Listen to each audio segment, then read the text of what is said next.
अब खबर शामिल करते हैं, नए पाकिस्तान में भी कब्जा माफिया बेलगाम।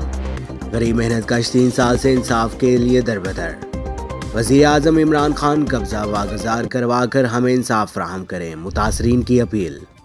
तफसीलात के मुताबिक नवाही इलाका डफर के रिहायशी मेहनत कश मोहम्मद मनीर वल्द मोहम्मद हयात ने मीडिया से गुफ्तगू करते हुए बताया कि नवाही इलाका डफर ज़िला मंडी बहाउद्दीन में इनकी ज़मीनों पर बाअसर अफराद ने कब्जा कर रखा है, जिनके खिलाफ वर्षाए 30 साल से अदालतों और अफसरान के दफातर के चक्कर लगा रहे हैं, मगर इंसाफ की मंजिल तक रसाई नहीं हो पा रही। मुतासरा खानदान ने मजीद बताया कि कोर्ट का फैसला भी इनके हक में हुआ था, मगर मुखालिफिन के ताकतवर होने की वजह से कोई भी इनका साथ नहीं देता। मोहम्मद मनीर ने बताया कि वो DCO मंडी बहाउद्दीन, AC मलकवाल और तहसीलदार मलकवाल ADC मंडी बहाउद्दीन, थाना गोजरा DPO ऑफिस मंडी बहाउद्दीन के चक्कर लगा लगा कर थक चुके हैं। अब आज 30 साल गुजरने के बाद इमरान खान की हुकूमत से इंसाफ की उम्मीद महसूस होती है, मगर ताहाल तमाम दफातर से जिल्लत के सिवा कुछ हासिल नहीं हो रहा।